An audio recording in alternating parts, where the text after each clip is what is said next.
Let your whole thought process and your attitude and everything that you are think this way. The same way as Jesus, who being in very nature God, did not consider equality with God something to be grasped, but made himself nothing, taking the very nature of a what? Say it with me? Servant. Okay? So what Paul says is, if there was anybody ever on the face of the planet who could have demanded that people serve him, it was Jesus, right? Because he was God.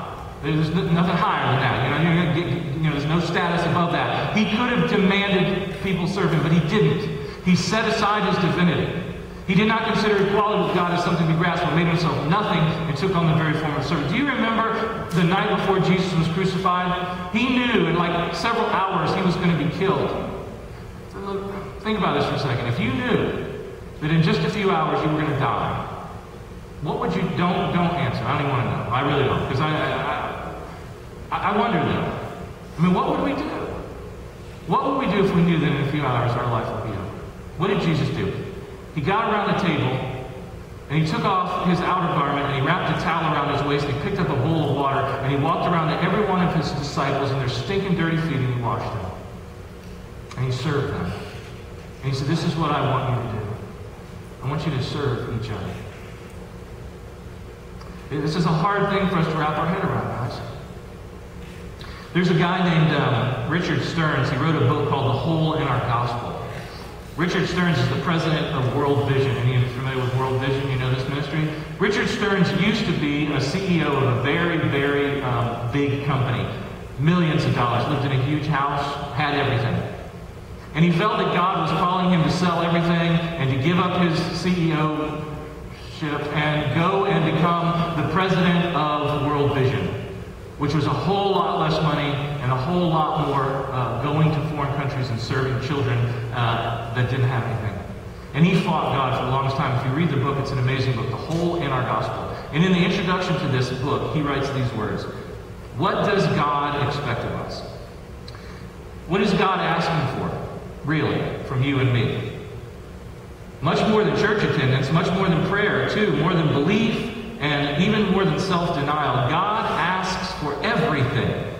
He requires a total life commitment from those who would be his followers. In fact, Christ calls us to be his partners in changing our world. Anybody want to change the world today? Yeah. Some of you are like, dude, I can't even change a tire, much less change the world. What are you asking of me here? And that's daunting, isn't it? I think some of us are like, yes, I do want to change the world, but I don't know how. I don't know what I'm supposed to do. Well, what I want to try to do for the next few minutes is walk you through a very practical step-by-step. Before you leave here, you can actually start changing your world process, okay? The first thing I want to do is I want to quote a guy named John Wesley, who happens to be the founder of United Methodism. This guy was a pretty cool dude. And here's what he said. You may want to write this down. This is good stuff. Do all the good you can, by all the means you can, in all the ways you can, in all the places you can, in all the times you can, to all the people you can, as long as ever you can. Isn't that good? You put that on your refrigerator. Look at that one every day. Because our natural tendency every day is not to do all the good we can, but to get all the stuff we can, right?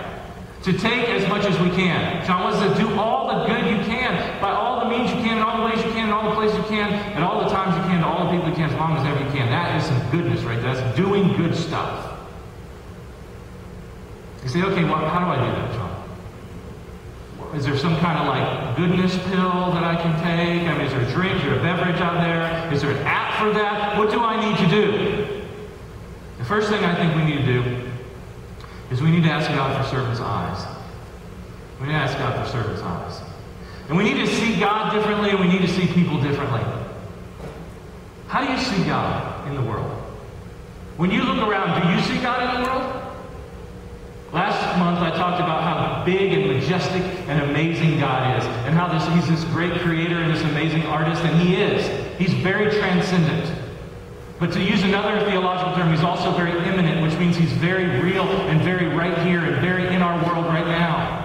I think it's Joan Osborne who sang, what if God was one of us? Just a slob like one of us, just a stranger on a bus trying to find his way home. It's an interesting question. What if God was one of us? Well, the incarnation says that God became one of us, doesn't it? God came down from heaven off his lofty throne and became one of us in the person and form of Jesus Christ. And he identifies with us. He made himself one of us. And he is in the world and very present already. We need to open our eyes and see God at work around us. Do you see God in your workplace?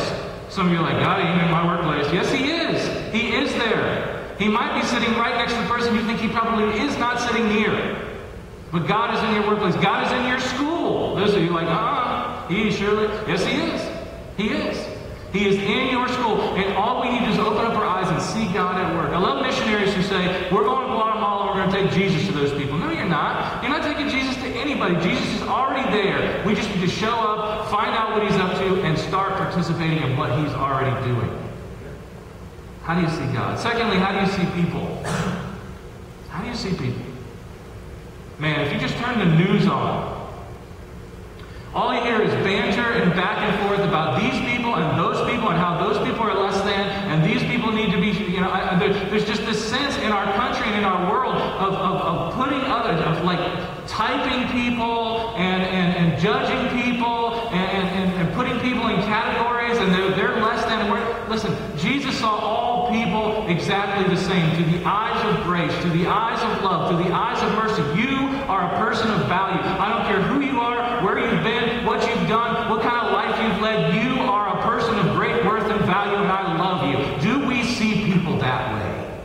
Do we see people? There was one time Jesus, you remember this story? Jesus is going through Samaria with his disciples. He's not supposed to do this, right? You don't go through Samaria. Jews and Samaritans do not like each other. They're going through Samaria. Jesus said, come on guys, if you're going to follow me, we're going through Samaria. Okay, we go through Samaria, we get to the heart of Samaria, and Jesus goes, anybody else hungry? And the guys are like, yes, I'm hungry, we haven't eaten all day. Jesus goes, right up the street, there's a Burger King. You guys head up that way, get some value meals. I'm going to hang out here by the well. And I'm just making this up. That's not really truly there in the Bible, but I like to add stuff to it because I wish that I was there, and that would be the way it would work out if I was there. But forgive me, okay, if I do that too many times. Anyhow, they go to get food, and Jesus sits down by the well, and who shows up? A woman. Remember this? Now, Jesus is not supposed to talk to Samaritans, A, and 2, he's not supposed to talk to women. All right? This is not supposed to happen. But Jesus does not see this woman through the eyes that everybody else sees her. Why is she showing up in the middle of the day? She's showing up in the middle of the day because she does not want to be seen by any other women or any other people, because she lives a life of ill repute. We know this. Jesus eventually goes on to let her know, look, I know you've been married 5 times, and the guy you're living with right now is not your husband. She is not living the best of lives. Somebody that people would look down upon. But Jesus sees her with eyes of love and compassion. Now the disciples show back up with the food, and they see Jesus with the woman, and they freak out, right? Oh, Jesus, what are you doing? Can you get over here? Come here, come here. What are you doing? You're not supposed to talk to that woman. Stop it. It's all over Facebook. Everybody knows. And Jesus goes, I love what Jesus does. He always does the same thing. He looks at them and he goes, hey, right here. Look at the wheat. Look at the wheat. We don't want to look at, we're talking about a woman, okay? There's a woman and a Samaritan. He said, look at the wheat. The wheat is ripe for harvest. You're missing it, guys. The wheat is ripe for harvest, and we need harvesters. I don't care what it looks like. I don't care who the person is. We need people to go to them and love them and help them. The wheat is ripe for harvest. Who will go to them? Or will you just kind of pass on by because that's a person that you're not supposed to talk to? Wouldn't it be cool if you had a pair of glasses that you could put on, that you could just see people the way God sees them? How many would like a pair of glasses like that? All right, under your seat today. No, that's over. Okay? I want you to watch this video because I think this does an awesome job of summing up what I'm trying to say here. Let's watch this.